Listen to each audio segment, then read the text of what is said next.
তোমার কি কোনো লজ্জা শরম নেই? নিজের থেকে সিনিয়র একটা মেয়েকে বিয়ে করেছো। দুনিয়ায় আর কোনো মেয়ে ছিল না নাকি? রায়হান ঠোঁটের কোণে দুষ্টু হাসি টেনে বলল। ছিল, তবে আপনার মতো একটাও ছিল না। তাই তো আপনার সব জেদ, সব চাওয়া শুধু আপনাকেই নিয়ে যান। আতিয়া চোখ রাঙিয়ে এক পা এগিয়ে এলো। কানের নিচে একটা বসাবো বেয়াদব ছেলে। আমি শুধু আব্বু আম্মুর জোরে এই বিয়ে করেছি। খবরদার আমার আশেপাশেও আসবে না।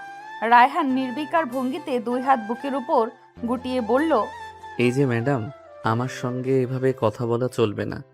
আপনি আমার থেকে বয়সে বড় হতে পারেন, কিন্তু এখন আমি আপনার হাজবেন্ড। সেই হিসেবে একটু সম্মান তো প্রাপ্য, তাই না? আচ্ছা, অনেক ঝগড়া হলো, এবার বাসরটা শুরু করি। কথাটা শেষ হতেই আরিয়ার মুখ রাগে লাল হয়ে উঠল। এই, তোমার এত বড় সাহস!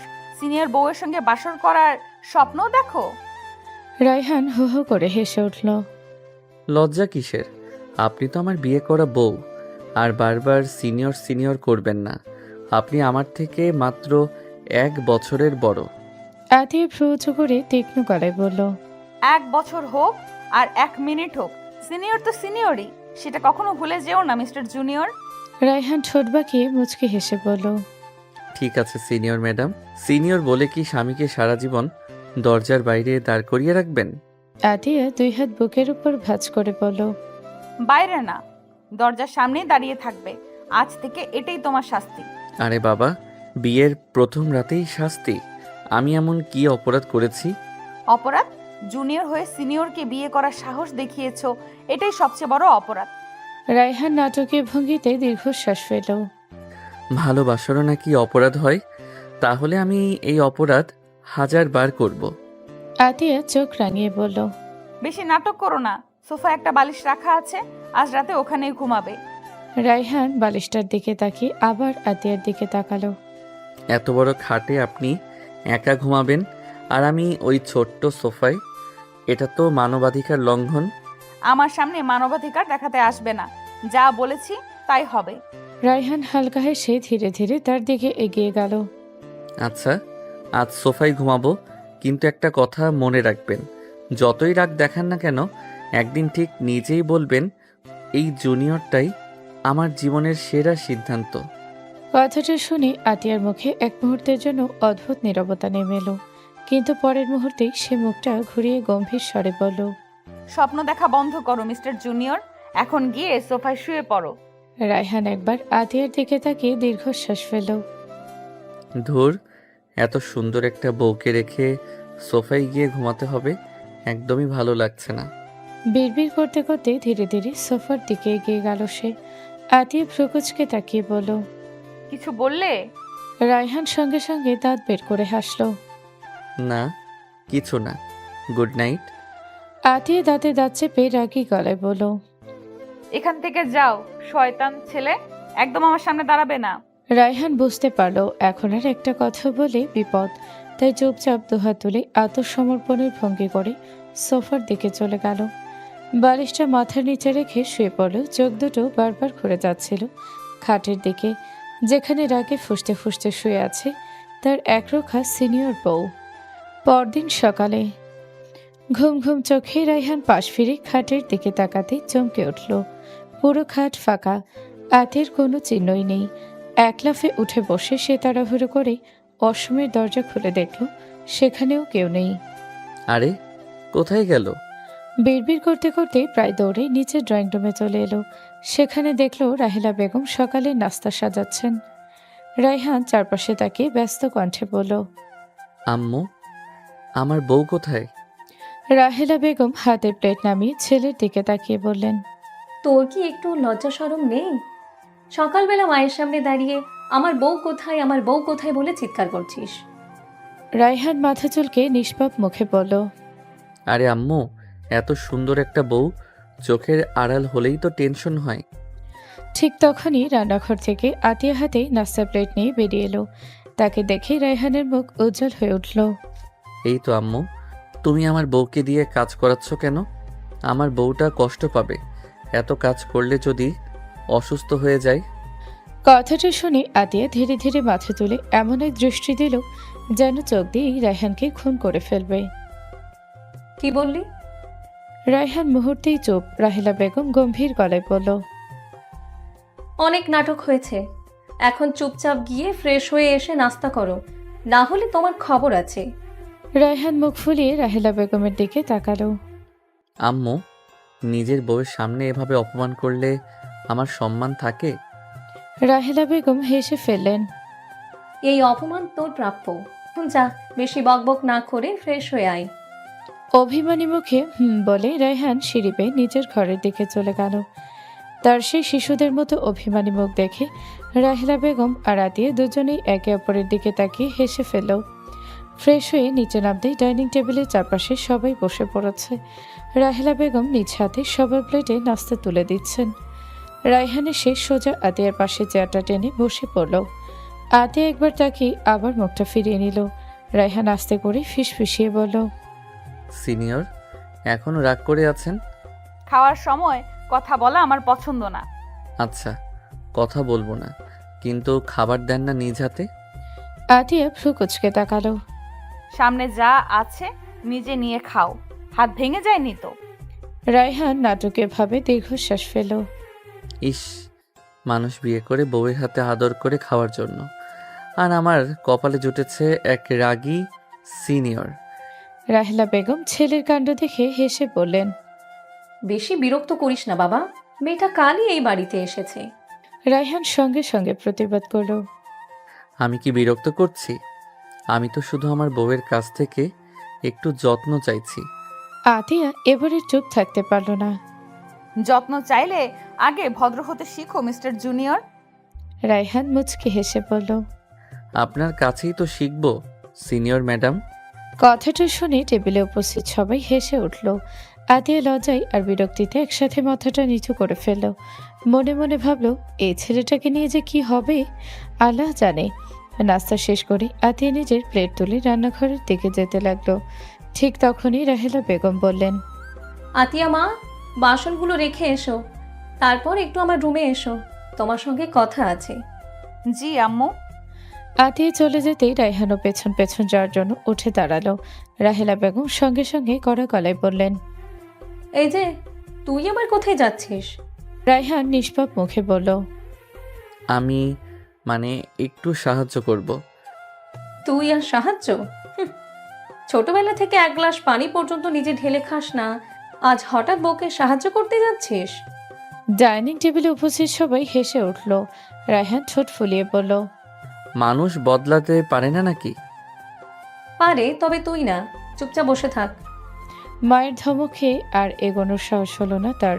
কিছুক্ষণ পর আতিয়া রান্নাঘর থেকে বেরিয়ে রাহেলা বেগমের রুমে চলে গেল। রাহেলা বেগম আলমারি খুলে একটি ছোট্ট গয়নার বাক্স বের করে আতিয়ার হাতে দিয়ে মৃদু হেসে বললেন, এটা আমার শাশুড়ি আমাকে দিয়েছিলেন, আজ থেকে এটা তোমার, এই বাড়ির বউ হিসেবে তোমারই প্রাপ্য। আতিয়া অবাক হয়ে বাক্সটার দিকে তাকিয়ে রইল। না আম্মু, এত দামি জিনিস আমি নিতে পারবো না। রাহেলা বেগম স্নেহ ভরে তার মাথায় হাত রেখে বললেন, এটা আমাদের পরিবারের ভালোবাসা, আজ থেকে তুমিও এই পরিবারেরই একজন। কথাগুলো শুনে আতিয়ার চোখ ভিজে উঠল। সে ধীরে ধীরে রাহেলা বেগমকে জড়িয়ে ধরে বলল, ধন্যবাদ আব্বু, আমি চেষ্টা করব যেন কখনো আপনাদের বিশ্বাস ভাঙতে না হয়। আতিয়া রাহেলা বেগমের রুম থেকে বের হয়ে ধীরে ধীরে নিজের ঘরের দিকে যাচ্ছিল। মুখে আগের মতোই গম্ভীর ভাব, কিন্তু ভেতরে ভেতরেই শাশুড়ির ভালোবাসা তাকে ছুঁয়ে গেছে। এদিকে রায়হান অনেকক্ষণ ধরেই সিঁড়ির পাশে দাঁড়িয়েছিল। আতিয়াকে দেখে ঠোঁটের কোণে দুষ্টু হাসি ফুটে উঠল। এই যে সিনিয়র ম্যাডাম, একটু দাঁড়ান তো। আতিয়া একবার তাকিয়ে হাঁটতে লাগলো। তোমার সঙ্গে কোনো কথা নেই। রায়হানও পিছু পিছু হাঁটতে হাঁটতে বলল, আচ্ছা, একটা প্রশ্নের উত্তর দিয়ে যান। তোমার কোনো প্রশ্নের উত্তর দেওয়ার সময় আমার নেই। আচ্ছা বলেন তো, আমি দেখতে কি খুব খারাপ? আতিয়া বিরক্ত হয়ে থেমে গেল। হঠাৎ এই প্রশ্ন কেন? কারণ আপনি এমনভাবে এড়িয়ে চলছেন, মনে হচ্ছে আমি কোনো ভয়ঙ্কর অপরাধী। আতিয়া ঠান্ডা গলায় বলল, অপরাধী না, তুমি একটা বিরক্তিকর মানুষ। রায়হান বুকে হাত দিয়ে অভিনয় করে বলল, ইস, কথাটা সরাসরি হৃদয়ে লাগলো। লাগলে ভালো, এবার সামনে থেকে সরে দাঁড়াও। একটা শর্তে। আবার শর্ত? আজ সারাদিনে একবার শুধু আমার নাম ধরে ডাকবেন, কখনো না। তাহলে জান বলে ডাকবেন। আতিয়া অবিশ্বাসের দৃষ্টিতে তাকিয়ে বলল। তোমার সাহস তো দিন দিন বেড়েই যাচ্ছে। রায়হান মুচকি হেসে উত্তর দিল।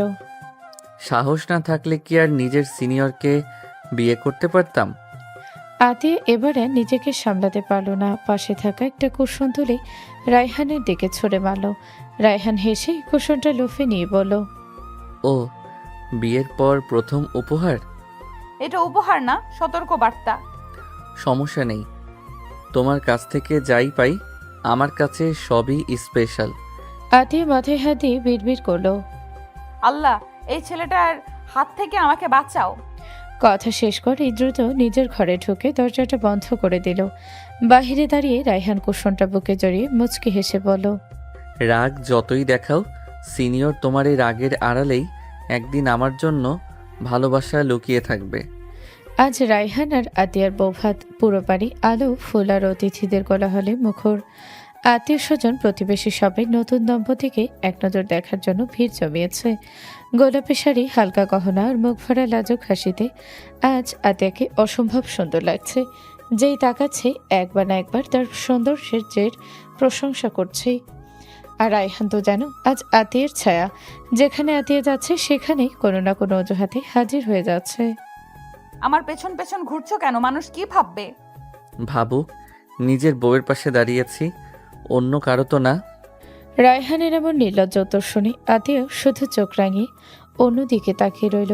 ঠিক তখনই আতিয়ার কয়েকজন বান্ধবী হইচই করতে করতে সেখানে এসে হাজির হলো। আসসালামু আলাইকুম দুলা ভাই। ওয়ালাইকুম আসসালাম। কেমন আছেন আপনারা? রায়হানের ভদ্র আর হাসি খুশি ব্যবহার দেখে সবাই মুগ্ধ হয়ে গেল। দুলাভাই, আজকে কিন্তু আমাদের বান্ধবীকে কিছুক্ষণের জন্য আমাদের কাছে ছেড়ে দিতে হবে। সব সময় তো আপনিই পাবেন। কথাটা শুনে আশেপাশে থাকা সবাই মুচকি হেসে উঠল। এতদিন তো আপনারাই ওর সঙ্গে সময় কাটিয়েছেন, এখন তো আমার পালা। নতুন বউকে নিয়ে একটু সময় কাটাবো না? রায়হানের উত্তর শুনে সবাই একে অপরের মুখের দিকে তাকিয়ে হেসে ফেলল। আপনি কিন্তু আমাদের ছোট, বড়দের কথা শুনতে হয়, বুঝলেন? বড়দের সম্মান করি বলেই তো এত সুন্দর করে কথা বলছি। তবে বউকে ছেড়ে দেওয়ার ব্যাপারে আমি একদম আপোষ করব না। আচ্ছা ঠিক আছে, তাহলে চলুন সবাই মিলে বসে একটু আড্ডা দেই। সবার মুখে হাসি থাকলেও আতিয়ার ভেতরে ভেতরে বিরক্তি বাড়ছিল, কিন্তু এত অতিথির সামনে কিছু বলার উপায়ও নেই। আচ্ছা ভাইয়া, একটা প্রশ্ন করি।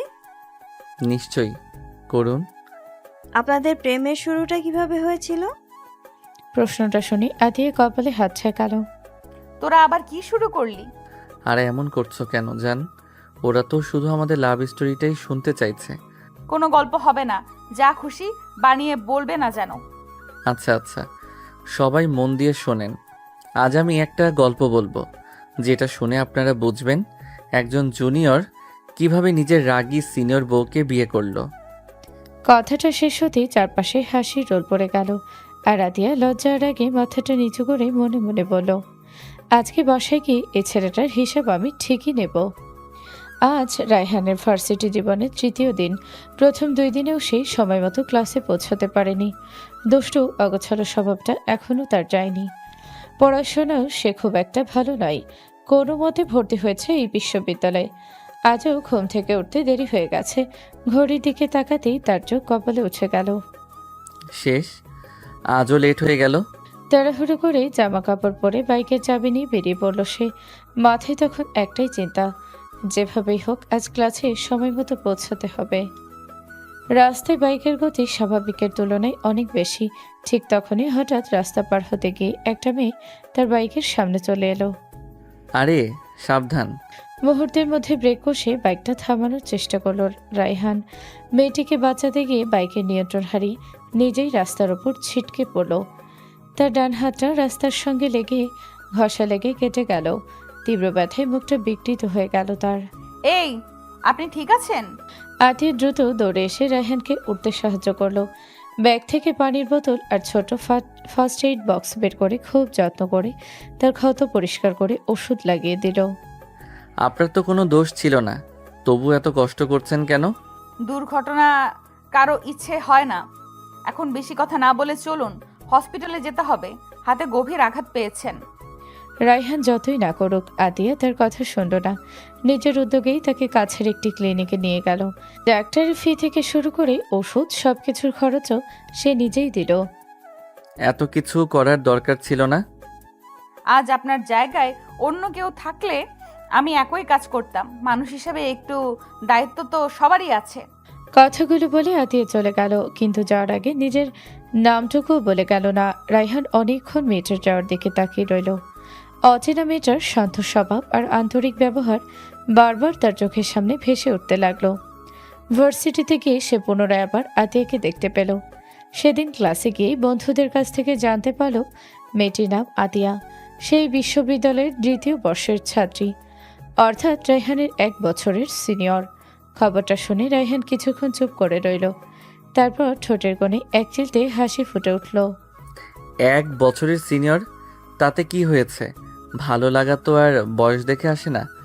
আজ যেটা অনুভব করছি সেটা যদি একদিন ভালোবাসায় বদলে যায়, তাহলে আমি তাকে ছাড়া অন্য কাউকে কখনো আমার জীবনের সঙ্গী ভাবব না।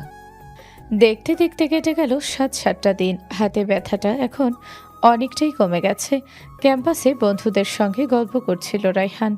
হঠাৎই তার চোখ পড়ল দূরে হাঁটতে থাকা আতিয়ার ওপর। সাদা আকাশি রঙের 3 পিস পরে ধীর পায়ে বান্ধবীদের সঙ্গে হেঁটে আসছে সে। রায়হানের মুখে অজান্তেই হাসি ফুটে উঠল। দোস্ত, পরে কথা বলি। কথাটা বলেই সে প্রায় দৌড়ে আতিয়ার সামনে গিয়ে দাঁড়ালো। আসসালামু আলাইকুম সিনিয়র। ওয়ালাইকুম সালাম। আপনাকে অনেক ধন্যবাদ। আপনার জন্যই আমি এত তাড়াতাড়ি সুস্থ হয়ে গেছি। আলহামদুলিল্লাহ, এখন নিশ্চয়ই হাতটা অনেক ভালো। জি, অনেকটাই ভালো। ভালো কথা। আর একটা অনুরোধ, আমাকে সিনিয়র না বলে আপু বলেই ডাকতে পারো। না, সেটা পারবো না। কেন?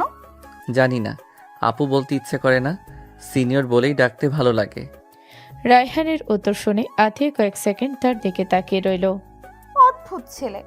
হালকা মাথা নেড়ে সামনে হাঁটতে শুরু করলো সে। আচ্ছা এখন সরো, আমার ক্লাসে দেরি হয়ে যাচ্ছে।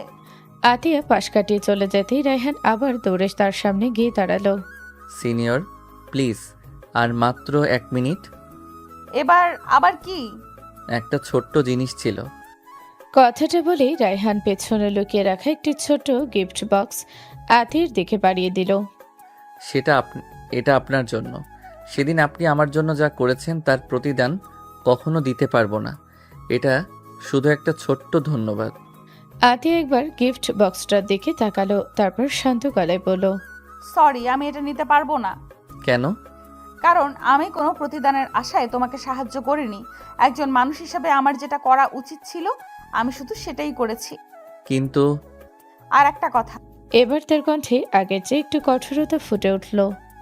যখন তখন আমাকে এভাবে ডাকবে না, আমার পেছন পেছনেও ঘুরবে না। এইসব আমার একদম ভালো লাগে না। আমি তো শুধু তুমি ধন্যবাদ দিয়েছো, আমি শুনেছি। বিষয়টা এখানেই শেষ। আশা করি এরপর থেকে আর আমাকে এভাবে বিরক্ত করবে না। কথাগুলো বলেই আতিয়া আর এক মুহূর্ত দাঁড়ালো না, সোজা ক্লাসের দিকে চলে গেল। রায়হান কিছুক্ষণ গিফট বক্সটা হাতে নিয়ে স্থির হয়ে দাঁড়িয়ে রইল। মুখের হাসিটা ধীরে ধীরে মিলিয়ে গেল। দোস্ত, খুব খারাপ লাগছে। একটু তো লাগছেই। বলছিলাম না, সিনিয়র আপু সহজে পাত্তা দেবে না। দেখতে দেখতে প্রায় 3 মাস কেটে গেল। এই 3 মাসে রায়হানের একটা অভ্যাস একটু বদলায়নি।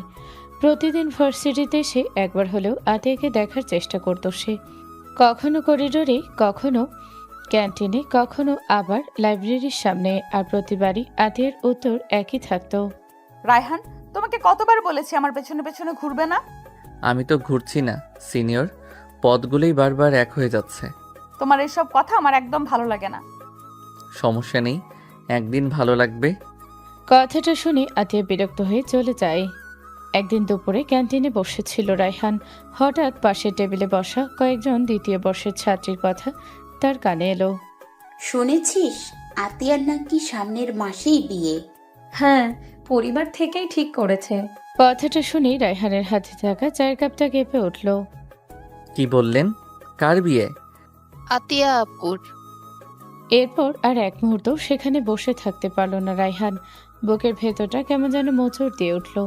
বিকেলে ক্যাম্পাসের নিরিবিলি এক কোণে বেঞ্চে বসেছিল রায়হান। মাথাটা নিচু করে অন্যমনস্ক হয়ে মাটির দিকে তাকিয়েছিল। ঠিক তখনই সামনে এসে দাঁড়ালো আতিয়া।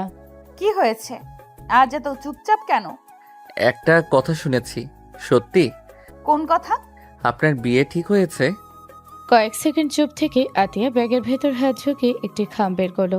সেটা রায়হানের দিকে বাড়িয়ে দিল। হ্যাঁ, আগামী মাসে আমার বিয়ে। এটা আমার বিয়ের কার্ড। কার্ডটা হাতে নিয়েও কিছুক্ষণ তাকিয়ে রইল রায়হান, যেন তার চারপাশের সব শব্দ এক মুহূর্তে থেমে গেছে। তুমি আসবে, অতিথি হিসেবে তোমাকে দাওয়াত দিলাম। আপনি সত্যি বিয়ে করতে চান? সব ইচ্ছা নিজের হাতে থাকে না রায়হান। কথাটা বলে আতিয়া চলে যেতে লাগলো। সিনিয়র, আতিয়া থেমে পেছনে তাকালো। একটা কথা শেষবারের মতো বলি। বলো। আমি সত্যিই আপনাকে ভালোবাসি। হয়তো আপনি কখনো বিশ্বাস করবেন না, তবু আমি চাই আপনি সবসময় ভালো থাকুন। যদি আপনার সুখ এই বিয়েতেই থাকে তাহলে আমি দূর থেকেই আপনার জন্য দোয়া করব।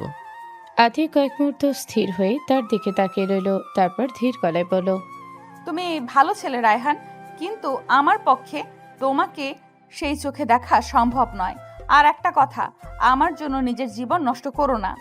কথাটা বলেই আতিয়া ধীরে ধীরে সেখান থেকে চলে গেল। রায়হান বিয়ের কার্ডটা বুকের সঙ্গে চেপে ধরে আকাশের দিকে তাকিয়ে শুধু একটা দীর্ঘশ্বাস ফেল। জীবনে প্রথমবার সে অনুভব করল ভালোবাসা সবসময় মানুষকে হাসায় না, কখনো কখনো নিঃশব্দে কাঁদাতেও শেখায়। দেখতে দেখতে চলে এলো আতিয়ার বিয়ের দিন। চারিদিকে আলো, সাজসজ্জা আর অতিথিদের কোলাহল। বাড়িটা যেন উৎসবের রঙে রঙিন হয়ে উঠেছে। অন্যদিকে নিজের রুমে আয়নার সামনে দাঁড়িয়েছিল রায়হান। সাদা পাঞ্জাবিটা হাতে নিয়ে অনেকক্ষণ চুপ করে রইল। কি রে, এখনো রেডি হসনি কেন? আম্মু, আজকে একটু বাইরে যাব, কোথায়? একজন মানুষের জন্য দোয়া করতে। ছেলের কণ্ঠের কষ্টটা বুঝতে পারলেও আর কিছু জিজ্ঞেস করলেন না রাহেলা বেগম। কিছুক্ষণ পর রায়হান পৌঁছে গেল আতিয়াদের বাড়িতে। দূর থেকে দেখে বুঝতে পারল পুরো বাড়িটা কত সুন্দর করে সাজানো হয়েছে। সে চুপচাপ এক কোণে দাঁড়িয়ে রইল। তার ইচ্ছে ছিল না কাউকে বিরক্ত করার, শুধু শেষবারের মতো দূর থেকে একবার আতিয়াকে দেখবে, তারপর চুপচাপ চলে যাবে। ঠিক তখনই ভেতর থেকে ভেসে এলো চিৎকার আর কান্নার শব্দ। হায় আল্লাহ, এখন আমরা কি করব? এত বড় সর্বনাশ হয়ে গেল। চারদিকে মুহূর্তেই হইচই পড়ে গেল। রায়হান দ্রুত ভেতরে ঢুকে দেখল আতির বাবা সোফায় মাথা নিচু করে বসে আছেন আর তার মা কাঁদছেন। আঙ্কেল, কি হয়েছে? কেউ উত্তর দেওয়ার আগে পাশ থেকে একজন আত্মীয় বললেন, পাত্রপক্ষ ফোন করে জানিয়েছে তারা আর এই বিয়ে করবে না। কি? তারা নাকি আজই জানতে পেরেছে এর আগেও আতিয়ার 2বার বিয়ে ঠিক হয়েছিল, তাই এখন আর এই সম্পর্ক রাখতে চায় না। কথাটা শুনে পুরো ঘরটা নিস্তব্ধ হয়ে গেল।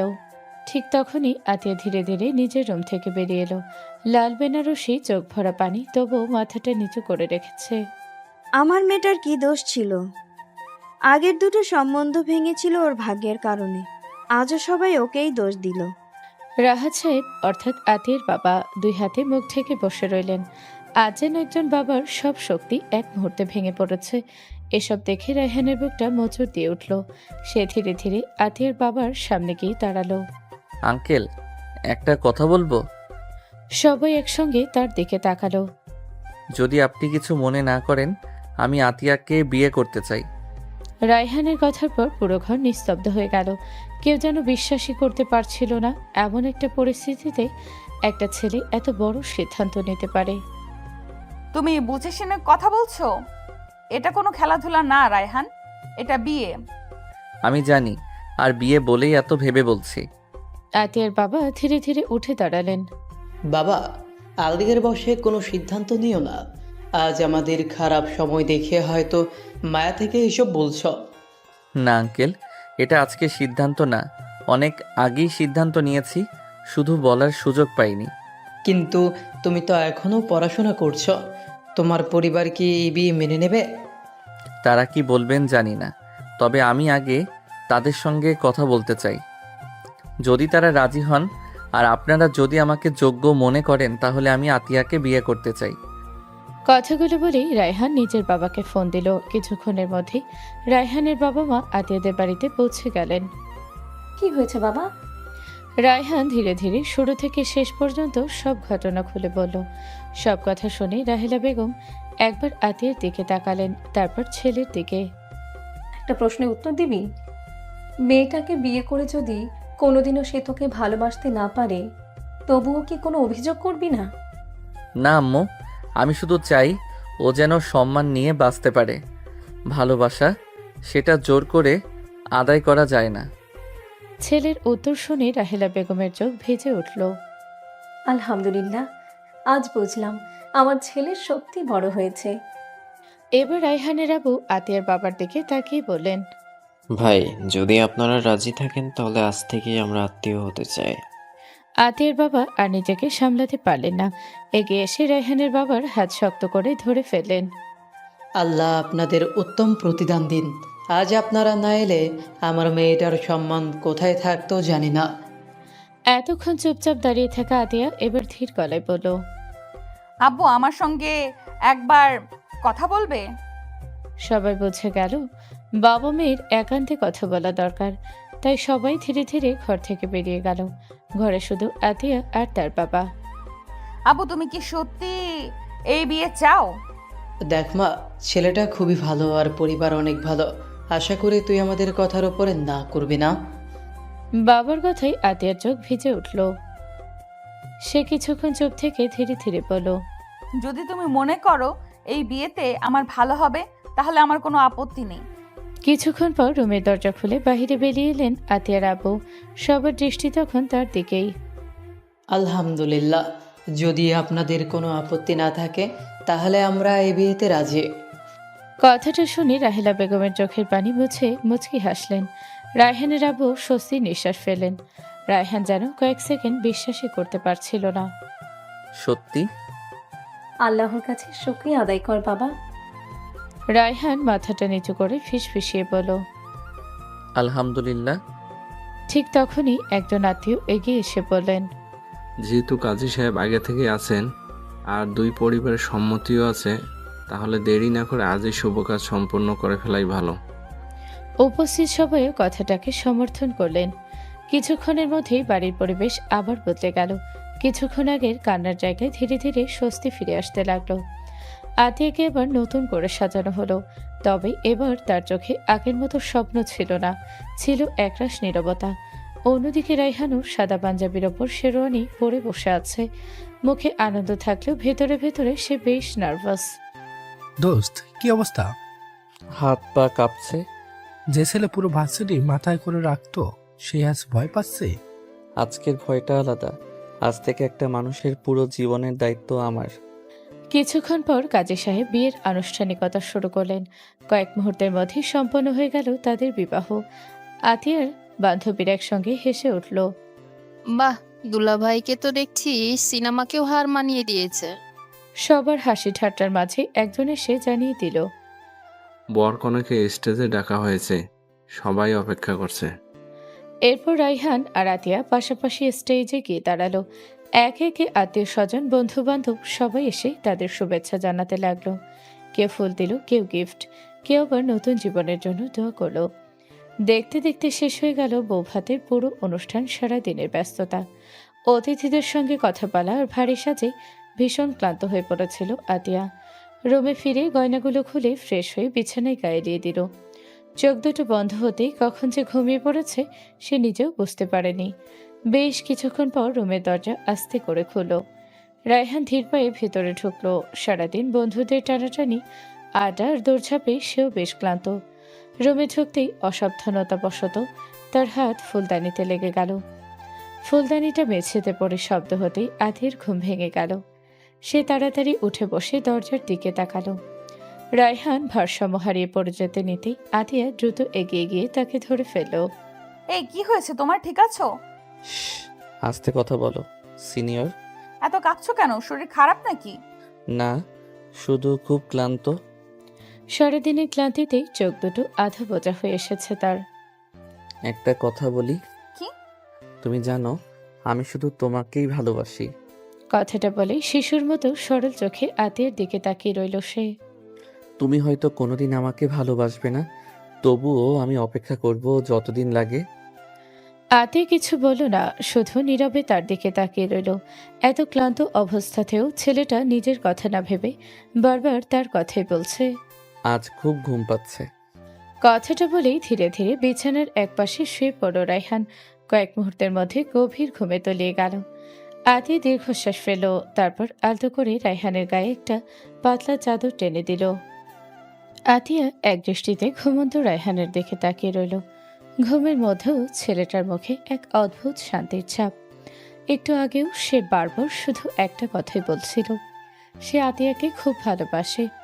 অজান্তে আতিয়ার ঠোঁটের কোণে ম্লান একটা হাসি ফুটে উঠল। সত্যি ছেলেটা তাকে ভীষণ ভালোবাসে। তার চোখে সেই ভালোবাসায় কোনো অভিনয় নেই, নেই কোনো স্বার্থ। কিন্তু আতিয়ার মনটা বারবার একটা জায়গায় আটকে যায়। রায়হান তার থেকে একটা বছরের ছোট। বিষয়টা যতই ছোট হোক, কেন জানি সে মেনে নিতে পারে না। সমাজের কথা, মানুষের নানা মন্তব্য, এসব ভাবলেই বুকের ভেতরটা কেমন অস্বস্তিতে ভরে ওঠে। তবে শুধু এটুকুই নয়, আরও একটা ভয় প্রতিনিয়ত তাকে তাড়া করে বেড়ায়। এর আগেও দুবার তার বিয়ে ঠিক হয়েছিল।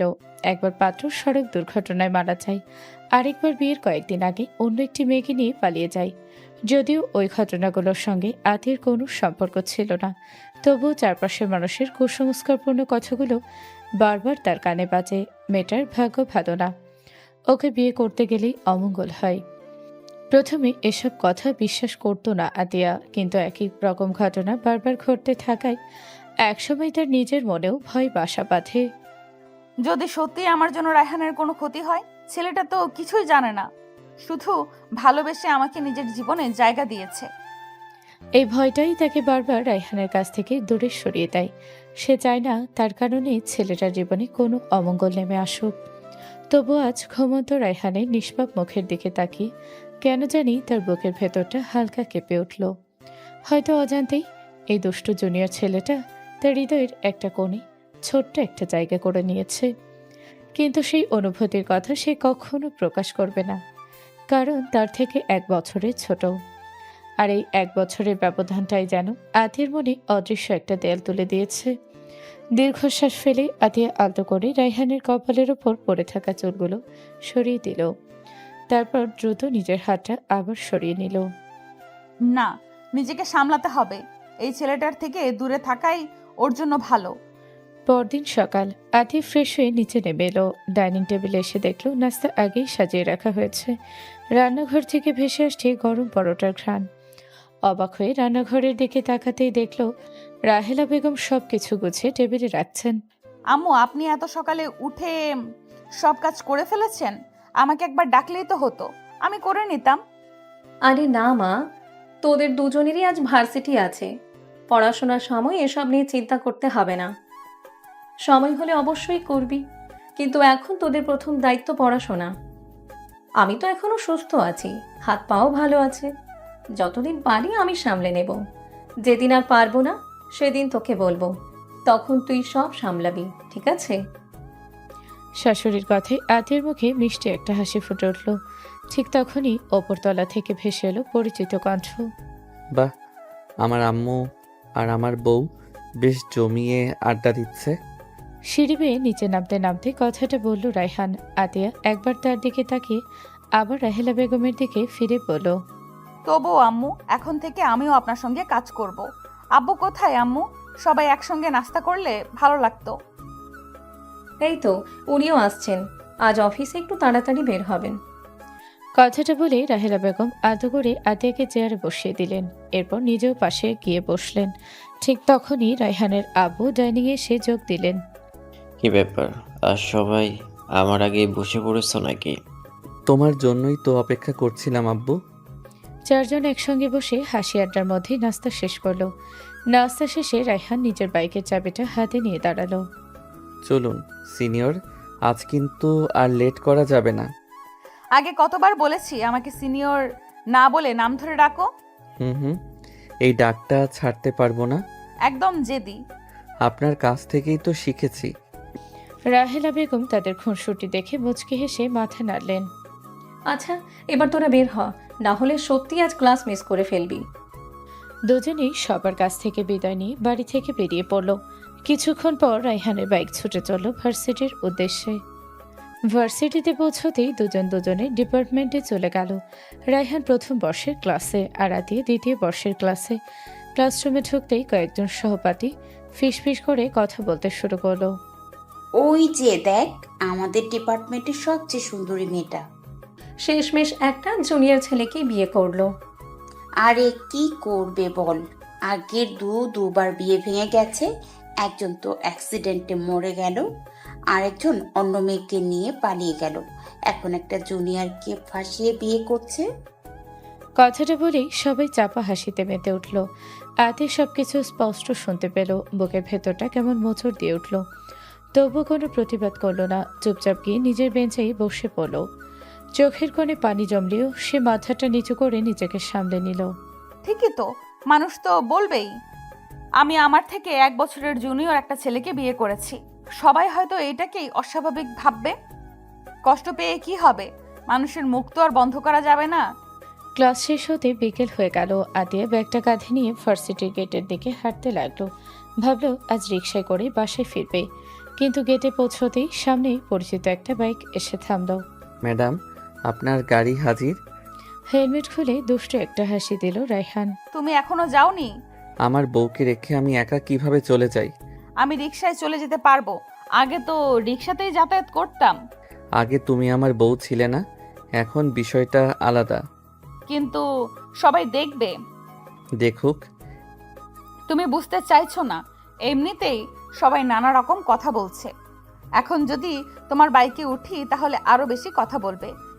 রায়হানের মুখের হাসিটা মিলিয়ে গেল। সে কয়েক সেকেন্ড চুপ করে আতিয়ার দিকে তাকিয়ে রইল। কে কি বলবে সেটা আমার কাছে গুরুত্বপূর্ণ না। কিন্তু আমার কাছে গুরুত্বপূর্ণ। তাহলে আমার একটা কথা শোনো। সে এক পায়ে গিয়ে সে শান্ত গলায় বলল, তুমি আমার স্ত্রী, তোমার ভালো মন্দের দায়িত্ব এখন আমারও। মানুষ কি বলল, কে হাসলো, কে সমালোচনা করলো, এসব নিয়ে আমি একটু ভাবি না। পৃথিবীর 99% মানুষ যদি কোনোদিন তোমার বিরুদ্ধে দাঁড়ায়, তবুও সেই 99%-এর বিপরীতে আমি একাই তোমার পাশে দাঁড়াবো। তারা যদি বলে এই মেয়েটা ভালো না, আমি বলবো আমার চোখে আমার রাগী সিনিয়রই পৃথিবীর সবচেয়ে সুন্দর, সবচেয়ে ভালো মানুষ। তোমাকে ভালোবাসাটা আমার কাছে মানুষের কথার চেয়ে অনেক বড়। কথাগুলো শুনে আতিয়া নির্বাক হয়ে গেল। সে এক দৃষ্টিতে রায়হানের দিকে তাকিয়ে রইল। যতই সে ছেলেটা থেকে দূরে সরে যেতে চায়, রায়হান যেন ততই নিজের নিঃস্বার্থ ভালোবাসা দিয়ে তাকে কাছে টেনে নেয়। কেন এমন হচ্ছে? কেন এই ছেলেটার কথাগুলো তার হৃদয় ছুঁয়ে যাচ্ছে? না না, এটা হতে পারে না। আমি ওকে ভালোবাসতে পারি না। ও তো আমার থেকে 1 বছরের জুনিয়র। তাহলে কেন ওর প্রতিটা কথায় আমার বুকটা কেঁপে ওঠে? নিজের মনকে হাজারবার বুঝেও কোনো উত্তর খুঁজে পেল না আতিয়া। ঠিক তখনই রায়হান আলতো করে তার হাতটা ধরল। চলুন সিনিয়র, আজ আর কাউকে আমাদের হাসির কারণ হতে দেব না। আর সরি তুমি করে বলার জন্য। আতি বাধা দিল না। রায়হান বাইকের পাশে দাঁড়িয়ে খুব যত্ন করে একটা হেলমেট তার মাথায় পরিয়ে দিল। তারপর নিজের হেলমেট পরে বাইকে উঠে ইঞ্জিন স্টার্ট করলো। শক্ত করে ধরে বসুন, রাস্তা কিন্তু একটু ভাঙা। আতি কিছু না বলেই ধীরে ধীরে বাইকে উঠে বসলো। অজান্তেই তার ঠোঁটের কোণে এক চিলতে হাসি ফুটে উঠল। বেশ কিছুক্ষণ বাইক চালানোর পর হঠাৎই রায়হান একটা নিরিবিলি জায়গায় এসে বাইক থামালো। এখানে কেন থামলে? আমাদের তো বাসা এইদিকে না। রায়হান রহস্যময় একটা হাসি দিয়ে বাইক থেকে নেমে পড়ল। নেমে আসুন সিনিয়র, আজ আপনাকে আমার সবচেয়ে প্রিয় একটা জায়গা দেখাবো।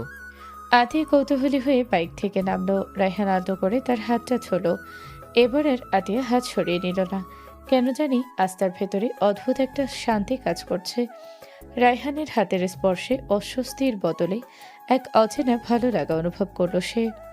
দুজনে পাশাপাশি হাঁটতে লাগলো।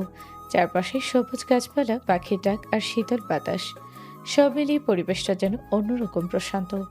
কিছু দূর এগোতেই আতিয়া থমকে দাঁড়িয়ে গেল। তার সামনে বিস্তীর্ণ এক পদ্মবিল।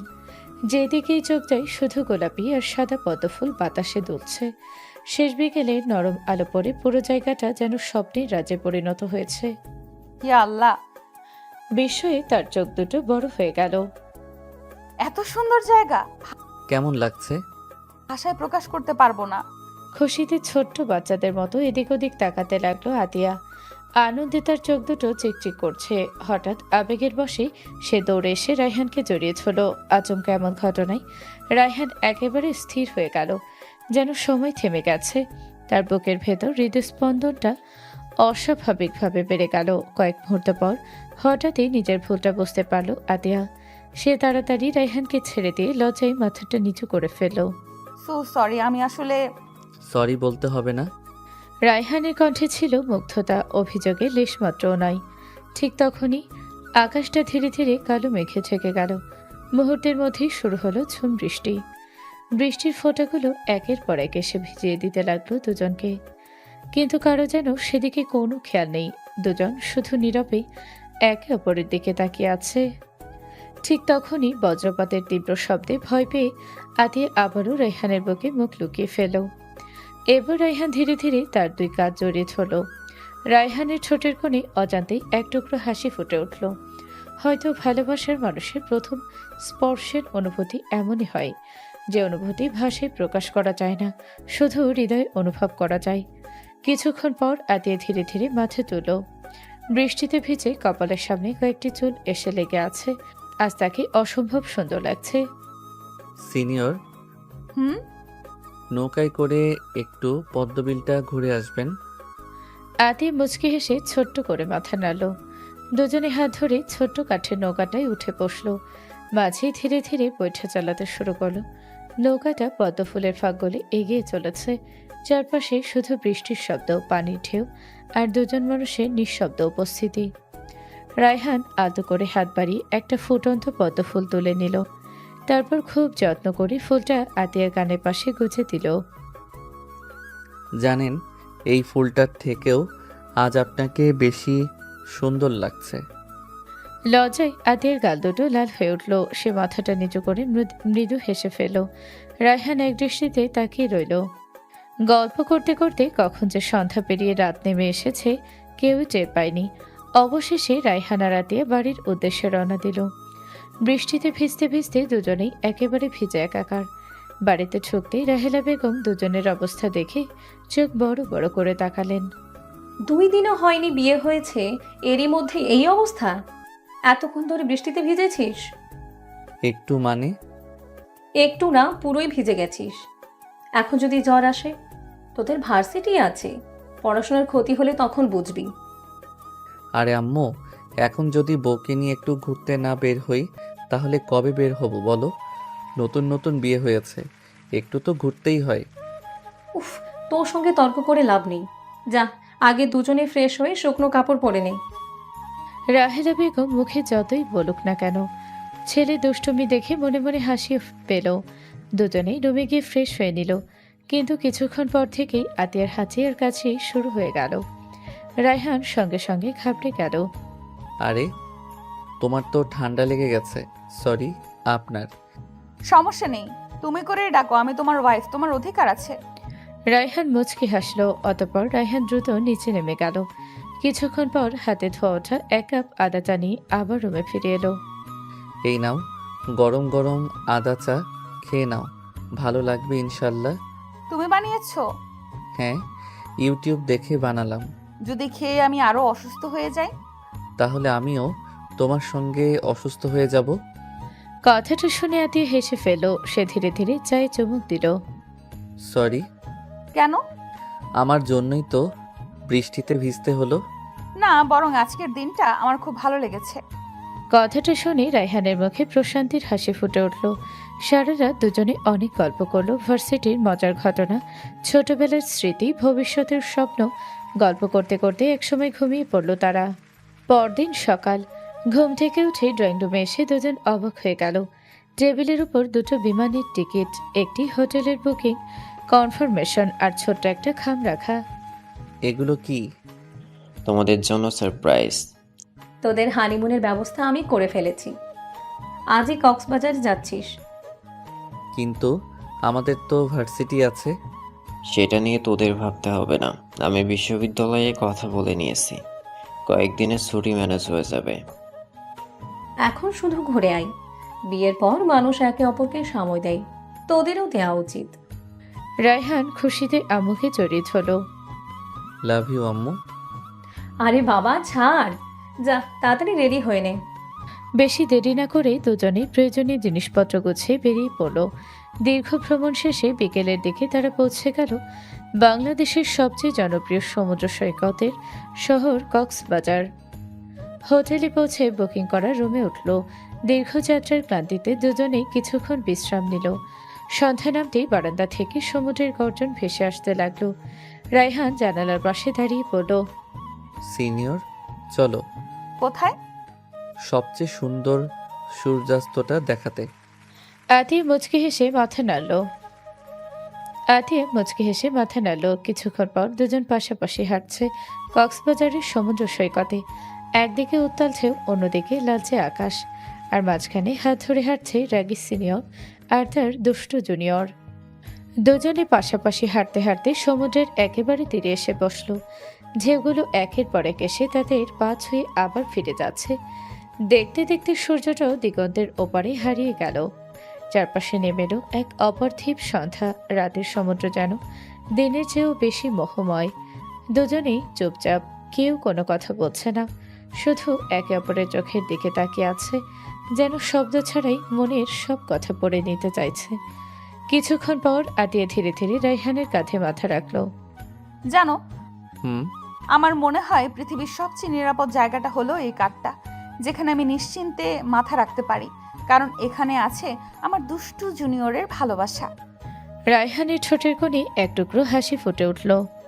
প্রথম প্রথম তোমাকে আমার একদমই ভালো লাগতো না, বরং ভীষণ বিরক্তিকর লাগতো। বিশেষ করে তুমি আমার থেকে 1 বছরের জুনিয়র, এই বিষয়টা আমি কোনোভাবেই মেনে নিতে পারতাম না। কিন্তু ধীরে ধীরে বুঝলাম তোমার ভালোবাসাটা অন্যরকম। তোমার মায়া, যত্ন, সম্মান, এগুলোর সঙ্গে কোনো কিছুর তুলনা হয় না। আজ বুঝতে পারছি আমিও তোমাকে ছাড়া নিজেকে কল্পনা করতে পারি না। তাহলে আমার রাগী সিনিয়র অবশেষে আমাকে ভালোবেসে ফেলেছে? অনেক আগেই। কি? হ্যাঁ, যখন তুমি ভার্সিটিতে আমার পেছনে পেছনে ঘুরতে, তখন থেকেই তোমাকে আমার ভালো লাগতো, কিন্তু আমি সেটা কখনোই প্রকাশ করিনি। কেন?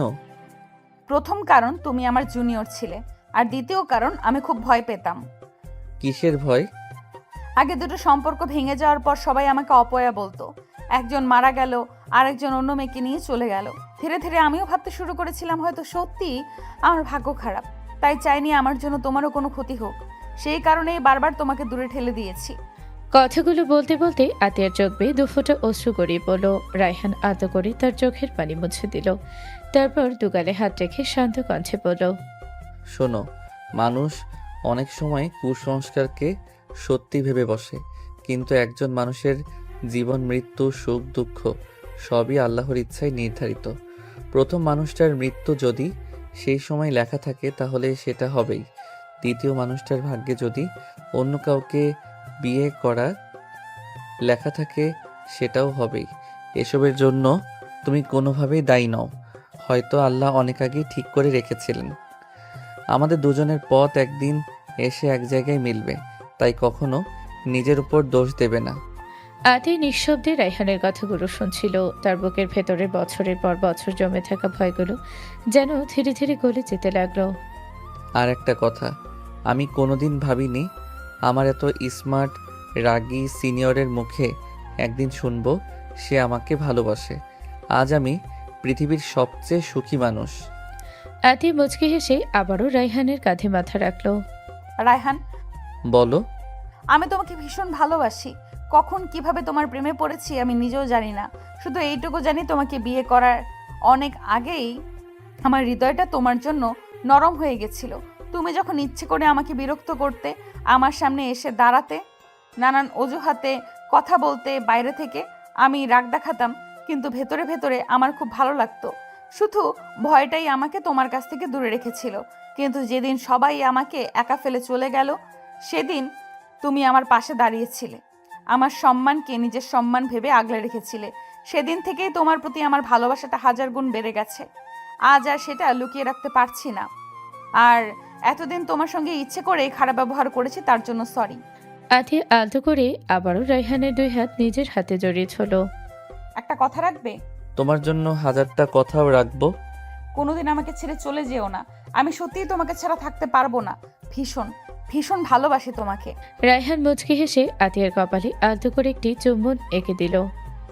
ইনশাল্লাহ, যতদিন আল্লাহ আমাদের হায়াত রেখেছেন ততদিন তোমার হাতটা এভাবেই ধরে রাখবো। আর যদি কোনো দিন ঝড় আসে তাহলেও আগে আমি তোমার পাশে দাঁড়াবো, তারপর সেই ঝড়ের সামনে। আতিয়া হাসতে হাসতে চোখের পানি মুছে আবারও রায়হানকে জড়িয়ে ধরল। রুমে এসে আতিয়া ফ্রেশ হয়ে আসলো, অতঃপর রায়হানের দিকে তাকিয়ে বলল, যাও ফ্রেশ হয়ে নাও।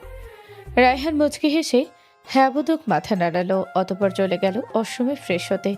10 মিনিট পর ওয়াশরুম থেকে বের হতেই রায়হান হতভম্ব হয়ে তাকিয়ে রইল সামনে বসা তার অর্ধাঙ্গিনীর দিকে, যাকে অসম্ভব বেশি সুন্দর লাগছে। বিয়ের সেই লেহেঙ্গাটাতে অনেক বেশি সুন্দর লাগছে, হালকা সাজ আর হালকা কিছু গহনা, একদম নতুন বইয়ের মতো লাগছে। মাশাল্লাহ। বলেই ধীর পায়ে এগিয়ে আসলো আতিয়ার দিকে। আতিয়া লজ্জা মাখামুখ নিয়ে এক পলক তাকালো রায়হানের দিকে। রায়হানের ভেজা চুলবে এখনো টপটপ করে পানি পড়ছে, কাঁধ বুক ভিজিয়ে দিচ্ছে, যা দেখে আতিয়ার হৃদস্পন্দন বেড়ে বেড়ে গেল। রায়হান এবার ধীরে ধীরে আতিয়ার অনেকটা কাছে এসে বসলো, আলতো করে থুতনি ধরে কপালে গালে চুমু এঁকে দিল। আতিয়ার নিঃশ্বাস ভারী হয়ে এলো। রায়হান পাগলের মতো গলায় ঠোঁটে চুমু খাচ্ছে। ধীরে ধীরে লজ্জা, অভিমান আর দূরত্বের সব দেয়াল ভেঙে একে অপরের আরো কাছাকাছি এলো তারা। নীরব রাত আর ভালোবাসার উষ্ণতায় দুটি হৃদয় মিলেমিশে এক হয়ে গেল। বাহিরের সমুদ্রের ঢেউ গর্জে উঠছিল, আর ভেতরে শুরু হলো তাদের নতুন জীবনের সবচেয়ে সুন্দর অধ্যায়। পরদিন সকালে ঘুম থেকে উঠে ফ্রেশ হয়ে নিল আতিয়া। হালকা রঙের একটি শাড়ি পরে কপালের ছোট লালটি পেকে আয়নার সামনে দাঁড়াতে নিজের অজান্তেই ঠোঁটের কোণে হাসি ফুটে উঠল। রুমের দিকে ফিরে তাকিয়ে দেখল রায়হান তখনও গভীর ঘুমে আচ্ছন্ন। মুচকি হেসে সে ধীরে ধীরে বিছানার পাশে গিয়ে বসল। ভেজা চুলের ডগা দিয়ে আলতো করে রায়হানের মুখে ছোঁয়া দিতেই সে একটু নড়ে চড়ে উঠল, কিন্তু ঘুম ভাঙল না। আতিয়া উঠে চলে যেতে নিতেই আচমকা রায়হান তার হাতটা ধরে ফেলল। এই যে আমার মিষ্টি সিনিয়র বউ, আমাকে ফাঁকি দিয়ে কোথায় যাচ্ছ? সকাল হয়ে গেছে, ওঠো। আজ সমুদ্রে যাবে না? যাব, তবে আগে আমার বউকে একটু আদর করি। আতিয়া লজ্জায় মুচকি হেসে মাথাটা নিচু করলো। রায়হান আলতো করে তার হাতটা নিজের হাতে নিয়ে বলল, প্রতিটা সকাল যদি এভাবেই তোমাকে দিয়ে শুরু হয় তাহলে জীবনে আর কিছু চাই না। কথাটা শুনে আতিয়া মৃদু হেসে তার বুকে মাথা রাখলো। হারিয়ে গেল স্বপ্নময় রাজে। দেখতে দেখতে কেটে গেল তাদের কক্সবাজার ভ্রমণের 3টি সুন্দর দিন। বিকেলের শেষ আলোয় দুজনে আবার সমুদ্রের ধারে হাঁটতে বের হলো। কালো শাড়িতে আতিয়াকে অসম্ভব সুন্দর লাগছে, আর কালো পাঞ্জাবিতে রায়হানকেও যেন অন্যরকম স্মার্ট দেখাচ্ছে। দুজনে হাত ধরাধরি করে হাঁটছে, কখনো গল্প, কখনো হাসি, কখনো ছোট ছোট খুনসুটি। এসবের মাঝেই কেটে গেল তাদের 3 দিনের সবচেয়ে স্মরণীয় সফর। ফেরার সময় দুজনেই একবার পেছনে ফিরে সমুদ্রের দিকে তাকালো। আবার আসবো ইনশাল্লাহ। হ্যাঁ, এবার শুধু তুমি আর আমি নয়, আমাদের হাজারটা নতুন স্মৃতি নিয়েও আসবো।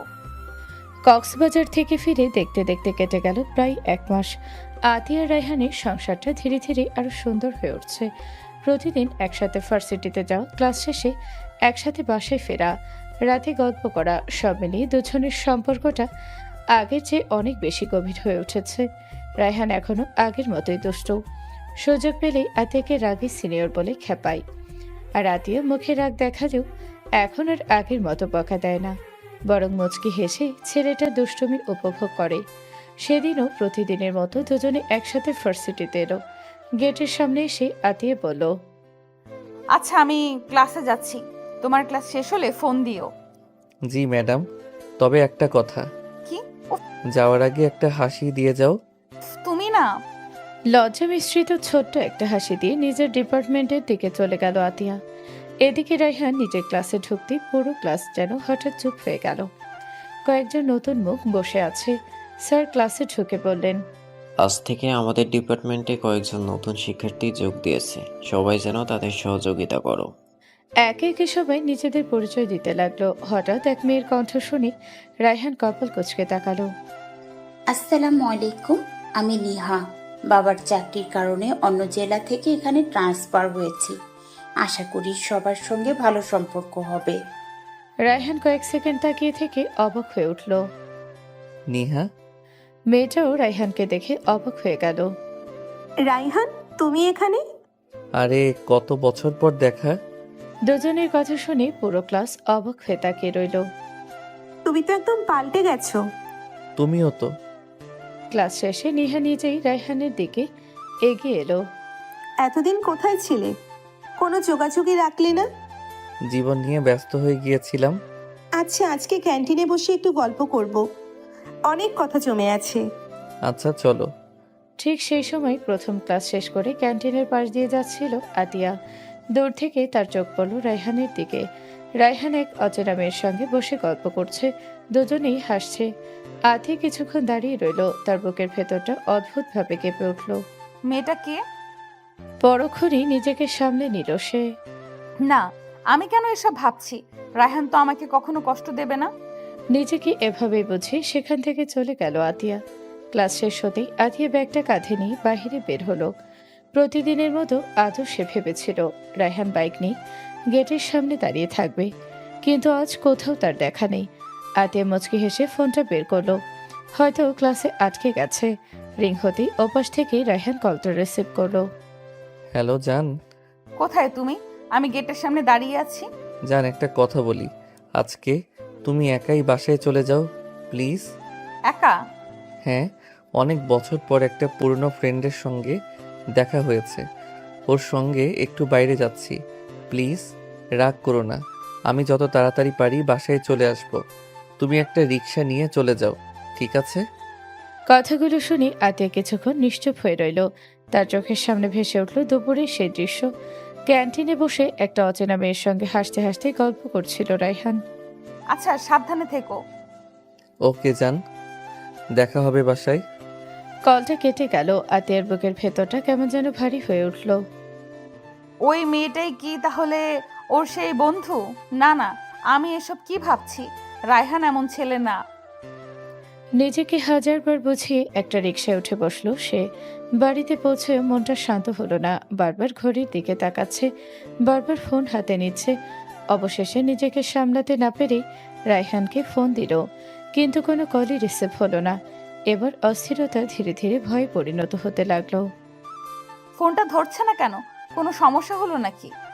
সন্ধ্যা গড়িয়ে রাত হয়ে গেল। রাহেলা বেগম কয়েকবার খেতে ডাকলেন। মা আয়, খেয়ে নে। না আম্মু, রায়হান আসুক, তারপর একসাথে খাবো। ঠিক আছে, যেমন ইচ্ছা। দেখতে দেখতে রাত প্রায় 12টা বাজতে চলল। আতে এখনো ড্রয়িং রুমে বসে আছে, চোখ দুটো বারবার গেটের দিকে চলে যাচ্ছে। ঠিক তখনই গেটে কড়া নাড়া শব্দ হলো। আতে দ্রুত গিয়ে দরজা খুলে দিল। রায়হান ভেতরে ঢুকে ক্লান্ত মুখে একটা মুচকি হাসি দিল। সরি জান, অনেক দেরি হয়ে গেল।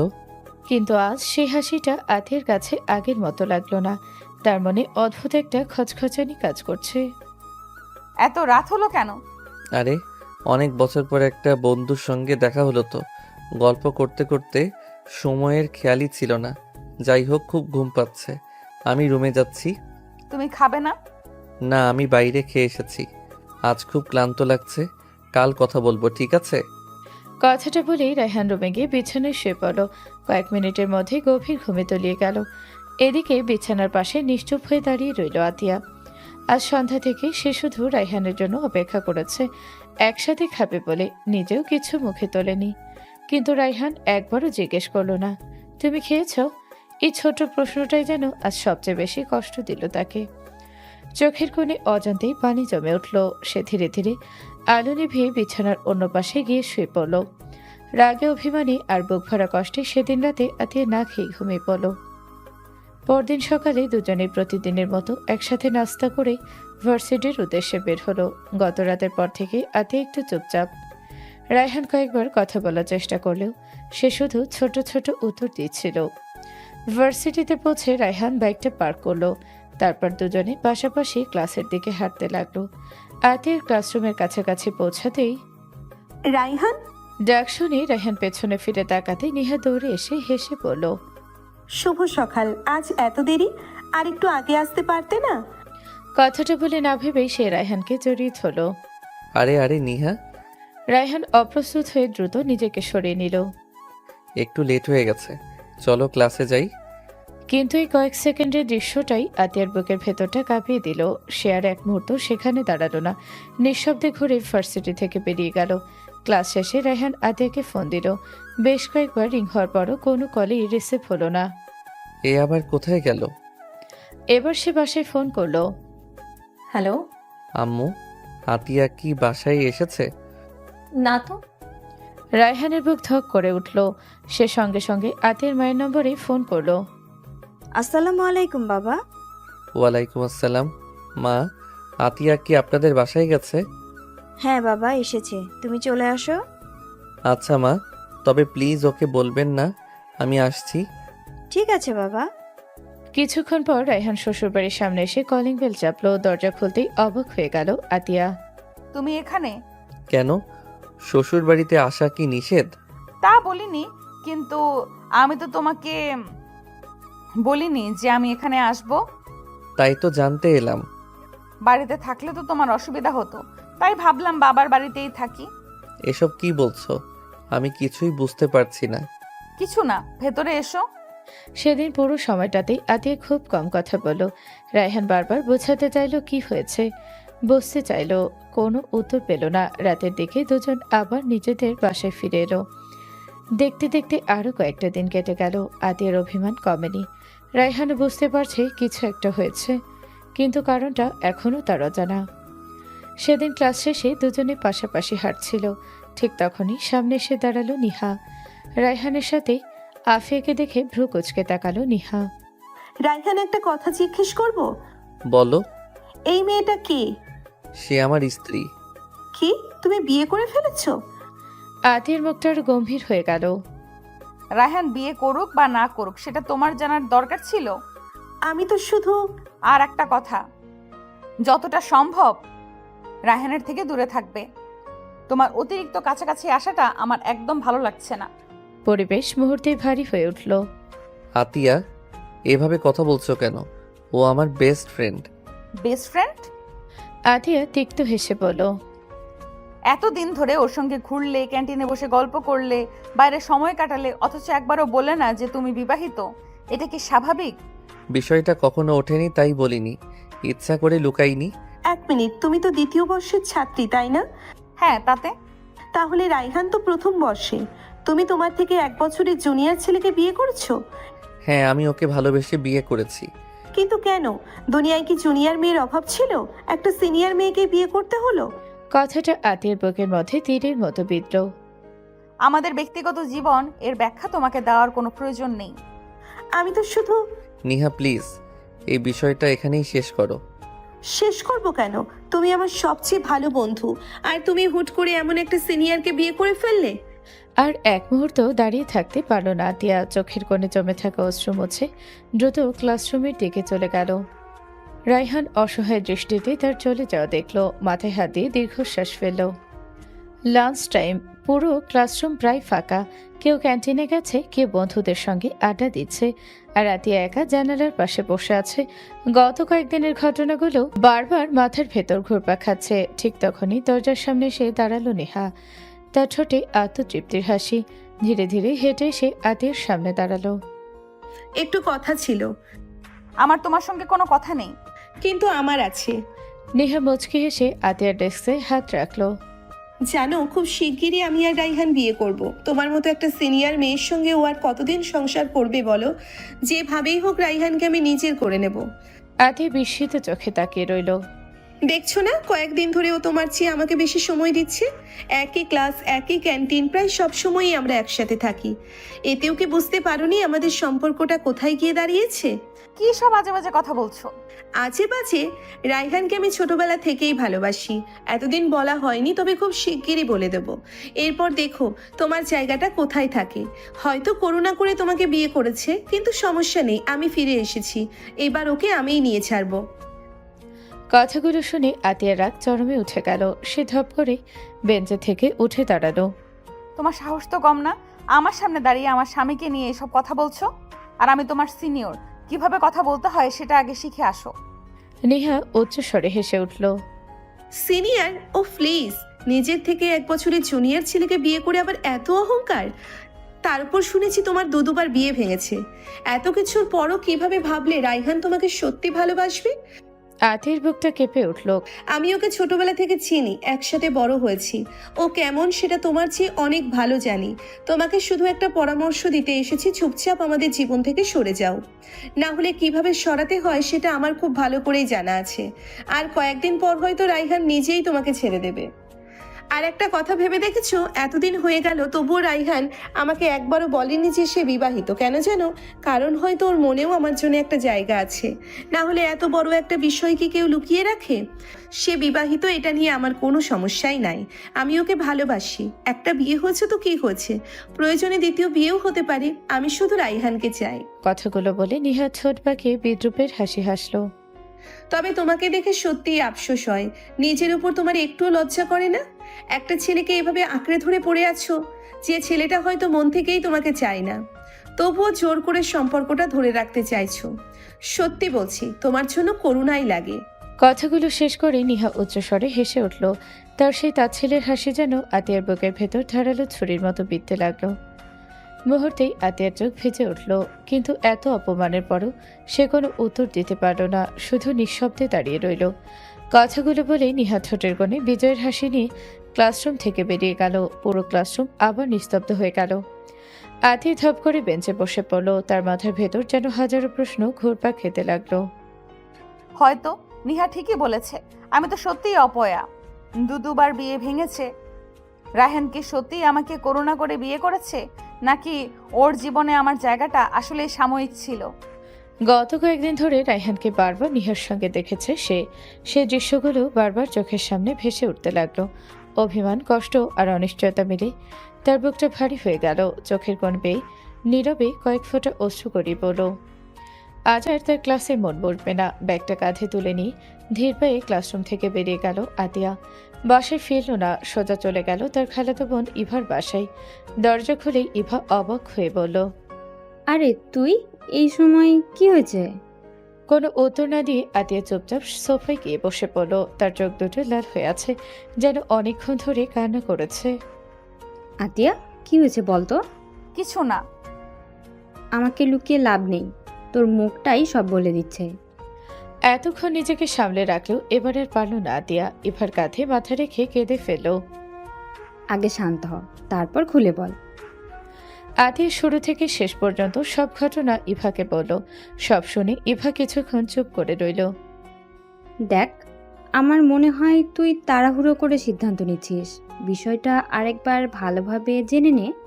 আমার বিশ্বাস রায়হান ভাইয়া, এখানে কোনো ভুল নেই। জানি না ইভা, কিন্তু আমার ভীষণ কষ্ট লাগে। আগে আমি ওর সঙ্গে কথা বলতে না চাইলেও ও জোর করে কথা বলতো, আমাকে হাসানোর চেষ্টা করতো, দুষ্টুমি করতো। আর এখন যেন সব কিছু বদলে গেছে।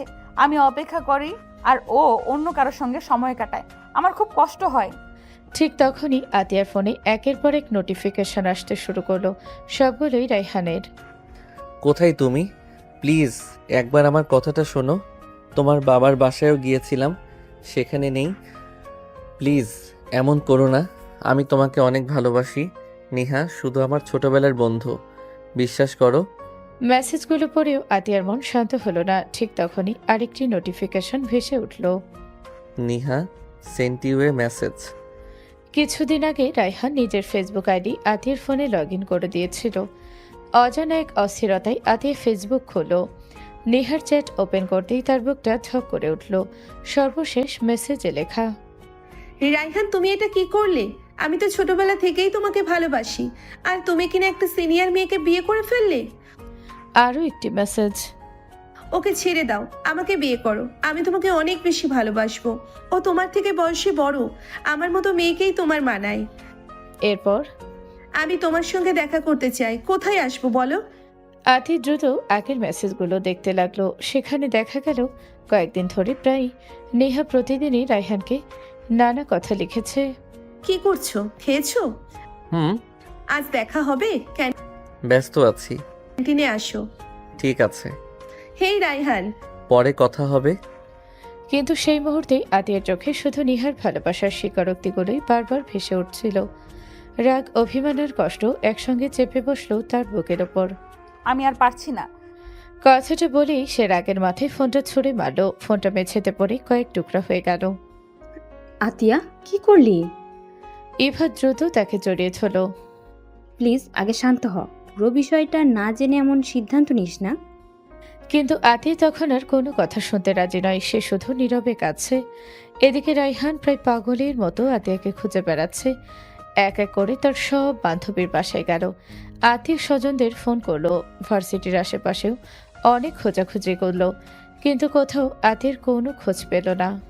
আল্লাহ, আমার আতিয়া কোথায়? উদ্বেগে তার হাত কাঁপছে, বারবার ফোন করছে, কিন্তু প্রতিবারই একই উত্তর, the phone is switched off. দেখতে দেখতে 3টা দিন কেটে গেল।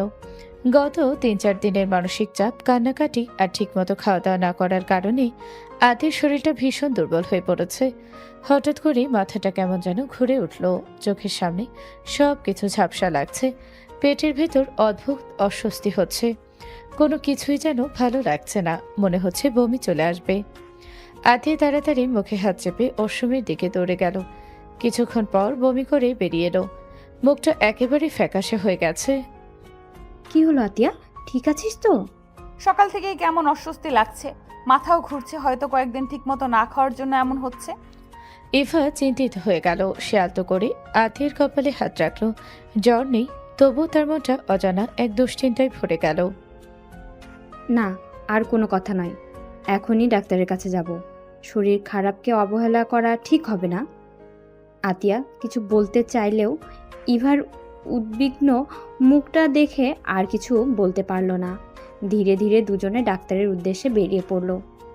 রায়হানের মোবাইলে একটা অচেনা নাম্বার থেকে ফোন এলো। রায়হান এক মুহূর্ত দেরি না করে কলটা রিসিভ করলো। হ্যালো, আসসালামু আলাইকুম। ওয়ালাইকুম আসসালাম রায়হান ভাইয়া, আমি ইভা বলছি, আতিয়ার খালাতো বোন। ইভার নাম শুনে রায়হান চেয়ার থেকে উঠে দাঁড়ালো। ইভা, আতিয়া কোথায়? ও কি আপনার কাছে আছে?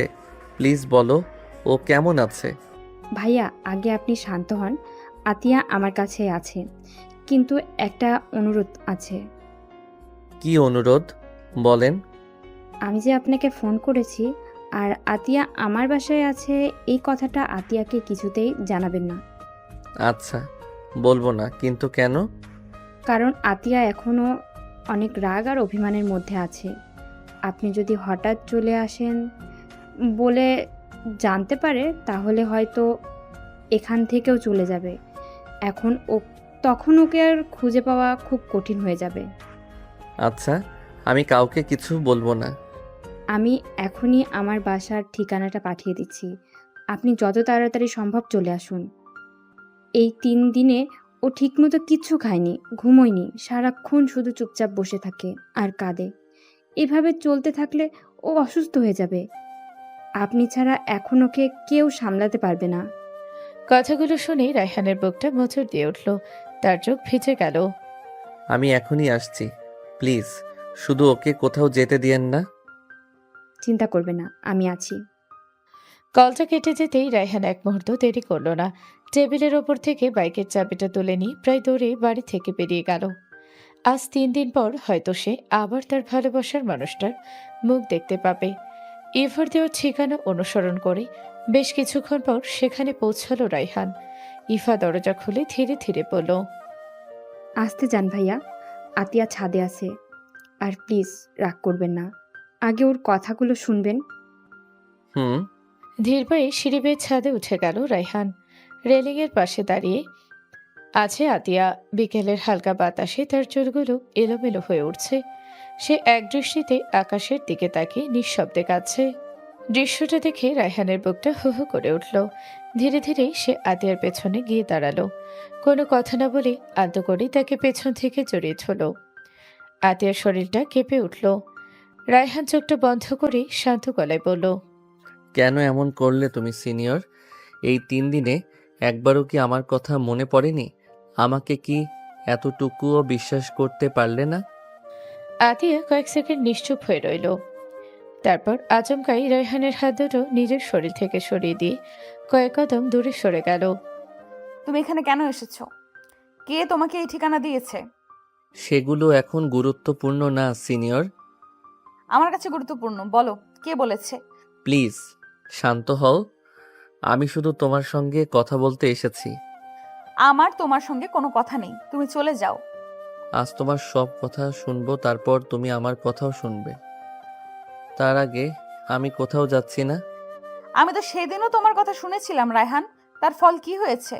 রায়হান এক পা এগিয়ে এলো, তার কণ্ঠে ছিল ক্লান্তি আর অসহায়ত্ব। তোমার চোখের সামনে যা দেখেছো পুরো সত্যি সেটা না। একবার শুধু আমাকে সুযোগ দাও। সুযোগ? কতগুলো সুযোগ লাগবে তোমার? আদির চোখ আবার ভিজে উঠল। আমি তোমাকে আমার পুরো পৃথিবী বানিয়েছিলাম, আর তুমি আমার পৃথিবীতেই সন্দেহ ঢুকিয়ে দিয়েছো। রায়হান কিছুক্ষণ মাথাটা নিচু করে দাঁড়িয়ে রইল। চারপাশে নীরবতা, শুধু হালকা বাতাসের শব্দ আর আতিয়ার চাপা কান্না। রায়হান ধীরে ধীরে এক পা এগিয়ে এলো। আমি জানি তুমি আমার উপর অনেক রাগ করে আছো, তোমার রাগ করার অধিকার আছে, কিন্তু প্লিজ আমাকে অপরাধী বানানোর আগে একবার আমার কথাটাও শোনো। কি শুনবো? যে মেয়েটা তোমাকে ভালোবাসে সে দিনের পর দিন তোমার সঙ্গে কথা বলছে, আর তুমি আমাকে একবারও বলনি। আমি উত্তর দাও। দেখো, আমি তো তোমাকে বলেছিলাম যে আমার পুরনো ফ্রেন্ডের সাথে আমি দেখা করেছি, কথা বলেছি। কেন, তোমার কি মনে নেই? কিন্তু তোমার সাথে আমার অনেক আগেই তাকে পরিচয় করিয়ে দেওয়ার দরকার ছিল। এটা আমার ভুল হয়েছে। আর সেই ভুলের শাস্তিটা আমি পেলাম। আদির চোখের পানি মুছে রায়হানের দিকে তাকালো। জানো আমার কষ্টটা কোথায়? নিহা তোমাকে ভালোবাসে এটা না, আমার কষ্ট হচ্ছে তুমি আমাকে বিশ্বাস করে সবটা বলনি। স্বামী স্ত্রীর সম্পর্কে সবচেয়ে বড় জিনিসটাই তো বিশ্বাস। তুমি সেই বিশ্বাসটাই ভেঙে দিয়েছো। আমি ভুল করেছি, কিন্তু বিশ্বাস করো আমি কখনো তোমাকে ঠকাইনি। নিহা শুধু আমার ফ্রেন্ড, দ্যাটস ইট। আমি ভাবিনি বিষয়টা এত দূরে চলে যাবে। আর তুমি আমাকে কিন্তু শুধু থেকেই ভুল বুঝছো। নিহা আমার ফ্রেন্ড, তাই আমি ওকে ফ্রেন্ডের মতোই ট্রিট করেছি। কিন্তু আমি বুঝিনি কখনো যে নেহা এমন একটা কাজ করবে। আমি শুধু পুরনো ফ্রেন্ড হিসেবে তার সাথে কথা বলেছি, এর থেকে বেশি কিছু না। বিশ্বাস করো। তাহলে তোমাকে কেন বলেছে আমাকে ছেড়ে ওকে বিয়ে করতে? আর তুমি যে বিবাহিত সেটা কেন এতদিন ওর কাছে গোপন ছিল? এই কাজটাকে তুমি ঠিক করেছো রায়হান? রায়হান কিছুক্ষণ চুপ করে দাঁড়িয়ে রইল, তারপর দীর্ঘশ্বাস ফেলে শান্ত গলায় বলল, দেখো, আমি তোমাকে বেশি কিছু বলবো না, শুধু এতটুকুই বলবো আমি তোমাকে ভীষণ ভালোবাসি। আর তুমি যে প্রশ্ন করছো আমি কেন নিহাকে বলিনি যে আমি বিবাহিত, তার উত্তর একটাই, আমাদের মধ্যে এমন কোনো আলোচনা কখনোই হয়নি। একটা পুরনো বন্ধুর সাথে যখন হঠাৎ করে দেখা হয় তখন তাদের সাথে যেমন কথা হওয়া দরকার আমাদের মাঝে তেমন কথাই হয়েছে।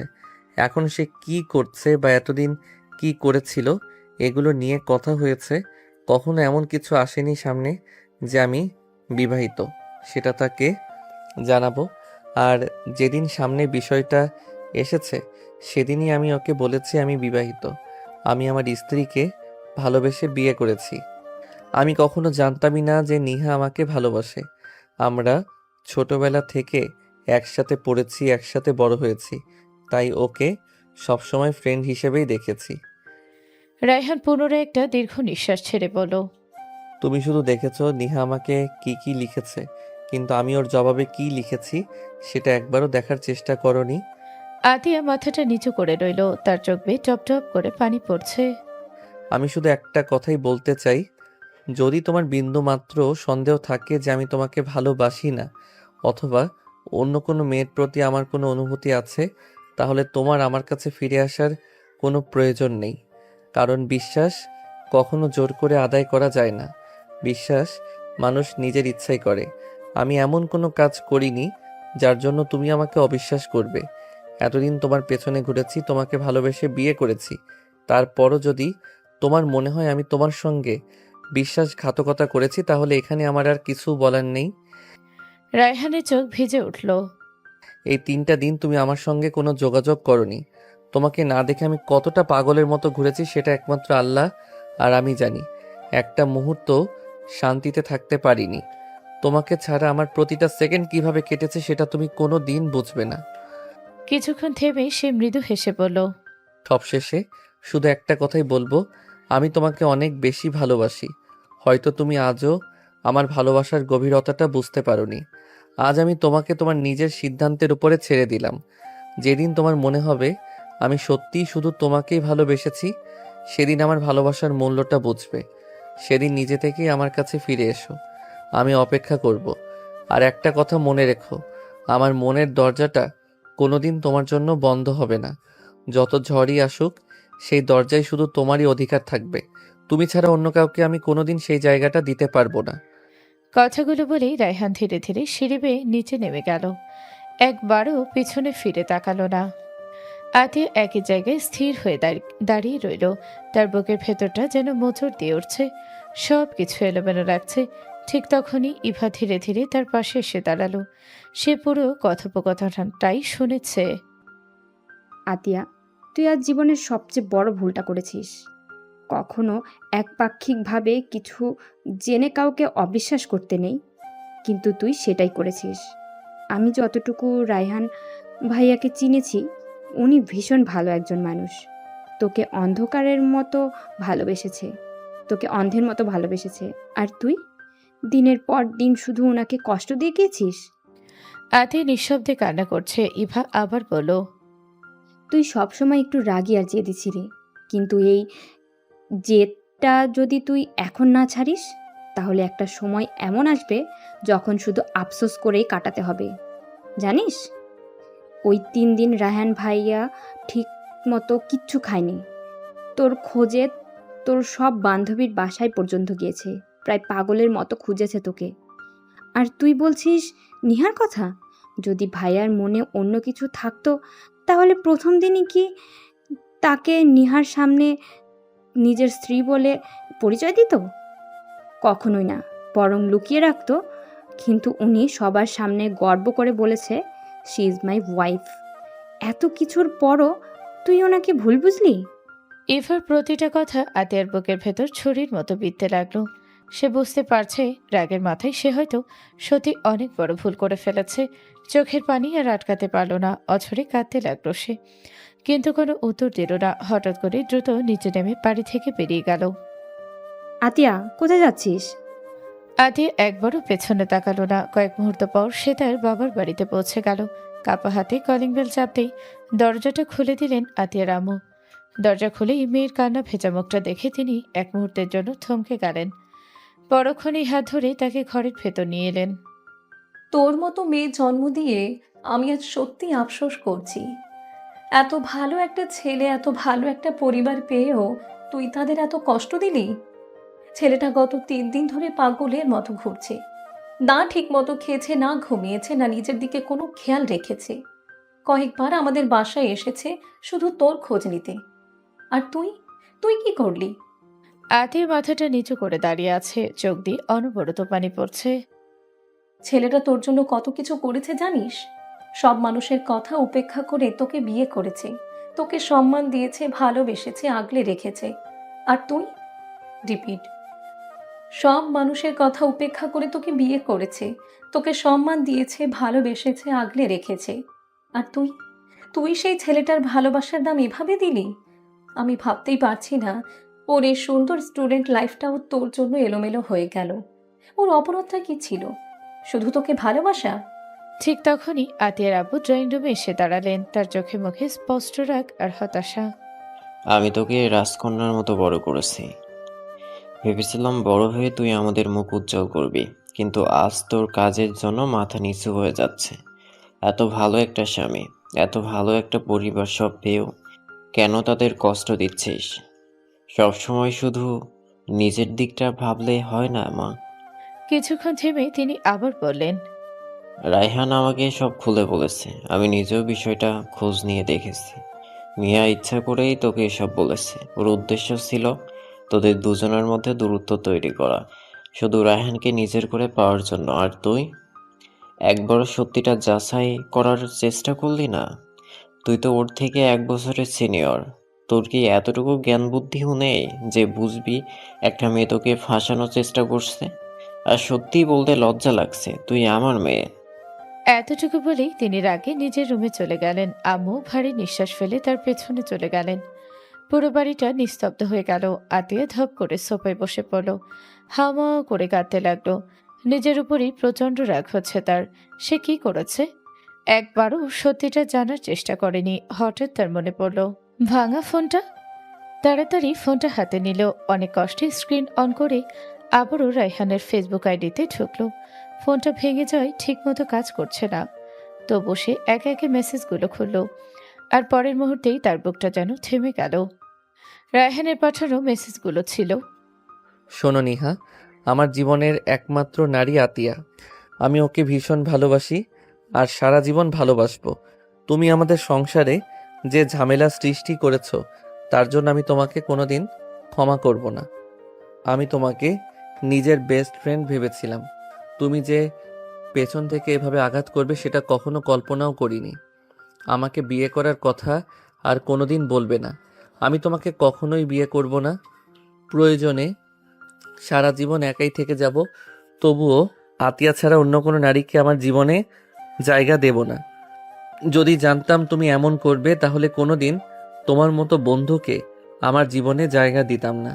আজ থেকে আমার সঙ্গে কোনো ধরনের যোগাযোগ করার চেষ্টা করবে না। I hate you. I love only Atiya. She is my wife. মেসেজগুলো পড়ে আতিয়ার হাত থেকে ফোনটা মেঝেতে পড়ে গেল। সে দুহাত দিয়ে নিজের মুখ চেপে ধরে কাঁদতে লাগলো। আমি আমি কি করে পারলাম? একবারও ওর কথাটা শুনলাম না, শুধু অন্যের কথা বিশ্বাস করে ওকে এতটা কষ্ট দিলাম। ঠিক তখনই আবার কলিং বেলের শব্দ ভেসে এলো। আতিয়া চোখের পানি মুছে দরজার দিকে এগিয়ে গেল। দরজা খুলতেই সে অবাক হয়ে গেল। সামনে দাঁড়িয়ে আছে নিহা, কিন্তু আজ তার মুখে সেই অহংকার নেই। চোখ দুটো কান্নায় লাল। পরের মুহূর্তেই নিহা হঠাৎ আতিয়ার পায়ে লুটিয়ে পড়ল। আপু, আমাকে ক্ষমা করে দিন প্লিজ। আমি অনেক বড় ভুল করেছি। আমি রাইহানকে ভালোবাসতাম। সেই ভালোবাসা থেকেই আপনাকে মিথ্যা কথা বলেছি। আপনাদের আলাদা করতে চেয়েছিলাম, কিন্তু বিশ্বাস করুন আমাদের মধ্যে বন্ধুত্ব ছাড়া অন্য কোনো সম্পর্ক কোনোদিনই ছিল না। আমি মিথ্যা বলেছিলাম। প্লিজ আপু, আমাকে ক্ষমা করে দিন। আতিয়া স্তব্ধ হয়ে দাঁড়িয়ে রইল। তার মুখ দিয়ে কোনো কথাই বের হলো না। নেহা চোখের পানি মুছে ধীরে ধীরে উঠে দাঁড়ালো। আমি আমার শাস্তি পেয়ে গেছি। রাইহান আমাকে সব জায়গা থেকে ব্লক করে দিয়েছে। আপনি প্লিজ রাইহানকে আর কষ্ট দেবেন না। আপনার মতো করে কেউ ওনাকে ভালো রাখতে পারবে না। এতটুকু বলেই নিহা ধীরে ধীরে সেখান থেকে চলে গেল। আতিয়া দরজার সামনে স্থির হয়ে দাঁড়িয়ে রইল। আজ নিজের সব ভুল তার চোখের সামনে পরিষ্কার হয়ে গেছে। সে রায়হানকে যতটা কষ্ট দিয়েছে তার হাজার ভাগের এক ভাগ কষ্ট রায়হান কোনোদিন পাওয়ার যোগ্য ছিল না। তার চোখ দিয়ে আবারও অঝরে অশ্রু গড়িয়ে পড়তে লাগলো। আর নিজেকে সামলে রাখতে পারল না আতিয়া। পরের মুহূর্তেই ছুটে বেরিয়ে গেল রায়হানদের বাড়ির উদ্দেশ্যে। বেশ কিছুক্ষণ পর রায়হানদের বাড়ির কলিং বেল বেজে উঠল। দরজা খুলেন রাহেলা বেগম। দরজার সামনে কান্নায় ভেঙে পড়া আতিয়াকে দেখে তিনি মুহূর্তের জন্য স্তব্ধ হয়ে গেলেন। মা, এতদিন কোথায় ছিলি? আমার ছেলেটা যে একেবারে ভেঙে পড়েছে। কেন ওকে এত কষ্ট দিলি? আতিয়া নিজেকে ধরে রাখতে পারল না। সে হাওমাও করে কেঁদে উঠল। আমাকে ক্ষমা করে দিন আম্মু, আমি অনেক বড় ভুল করেছি। আমি আর কোনোদিন এমন করব না, প্লিজ আমাকে মাফ করে দিন। রায়হান কোথায়? রাহেলা বেগম মায়াভরা হাতে আতিয়ার চোখের পানি মুছে দিলেন। উপরে নিজের রুমে আছে, যা মা। আর এক মুহূর্ত দেরি করল না আতিয়া। দ্রুত সিঁড়ি বেয়ে তাদের রুমের সামনে এসে দরজা খুলতেই থমকে গেল। রায়হান জানালার পাশে দাঁড়িয়ে আছে, হাতে জ্বলন্ত সিগারেট, চোখ দুটো লাল হয়ে আছে। দৃশ্যটা দেখে আতিয়ার বুকটা মোচড় দিয়ে উঠল। সে দৌড়ে গিয়ে রায়হানের হাত থেকে সিগারেটটা কেড়ে নিয়ে মেঝেতে ফেলে দিল। পা দিয়ে নিভিয়ে দিল আগুনটা। রায়হান বিস্মিত চোখে তাকিয়ে রইল। আতিয়া। আতিয়া হাঁটু গেড়ে বসে পড়ল। দুই হাতে শক্ত করে রায়হানের হাত ধরে কাঁদতে কাঁদতে বলল, আমাকে ক্ষমা করে দাও রায়হান। আমি কখনো ভাবিনি আমি এত বড় ভুল করে ফেলবো। আমি তোমাকে ভুল বুঝেছিলাম, অন্যের কথা বিশ্বাস করেছি। বিশ্বাস করো, নিহার কথা শুনে আমার ভীষণ কষ্ট হয়েছিল। মনে হচ্ছিল হয়তো তুমি আমাকে করুণা করে বিয়ে করেছো।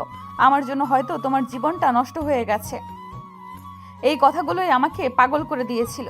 আমি কিছুই বুঝতে পারিনি। কান্নায় তার গলা ভারী হয়ে এলো। প্লিজ আমাকে ফিরিয়ে দিও না।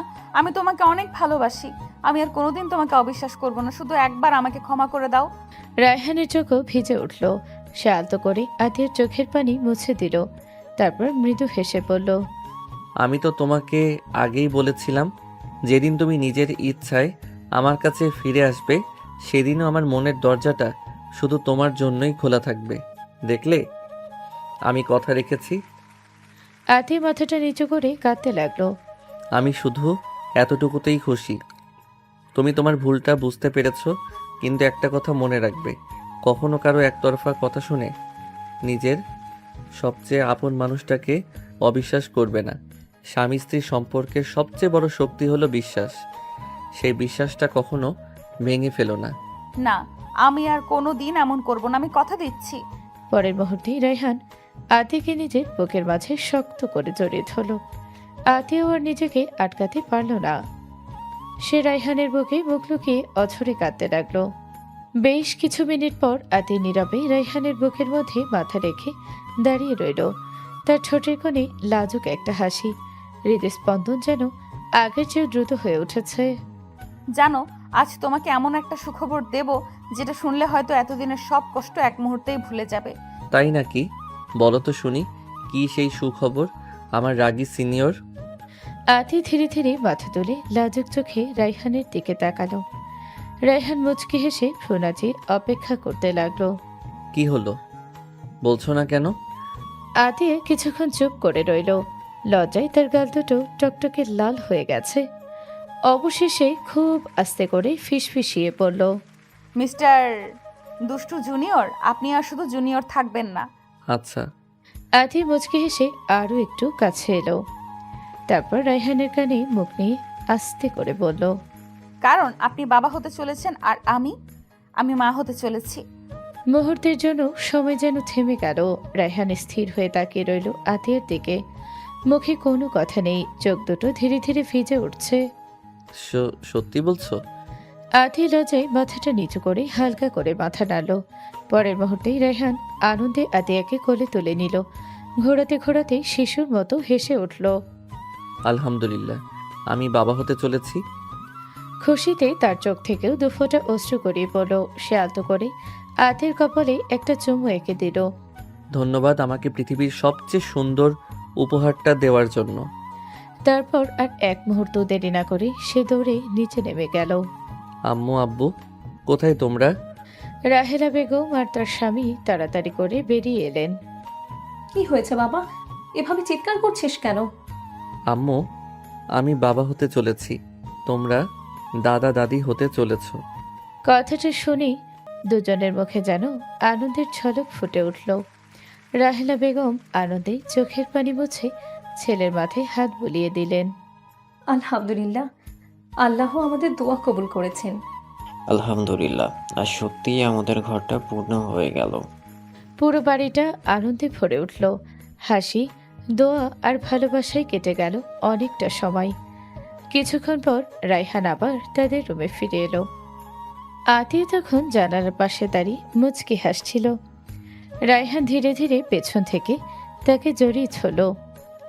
এক হাতে আলতো করে আতিয়ার পেটের উপর রেখে ফিসফিস করে বলতে লাগলো, আজ আমি পৃথিবীর সবচেয়ে সুখী মানুষ।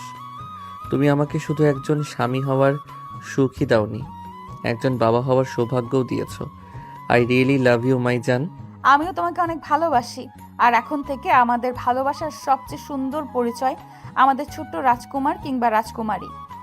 রায়হান মুচকি হেসে আবারও আতিয়াকে নিজের বুকের মধ্যে জড়িয়ে নিল। এত বড় খুশির খবরটা আমার কাছ থেকে লুকিয়ে রাখলে কেন? আমি তো লুকিয়ে রাখতে চাইনি, আমি গতকাল জানতে পেরেছি শরীর অসুস্থ ছিল, তাই আমি ইভা ডাক্তারের কাছে নিয়ে যাই।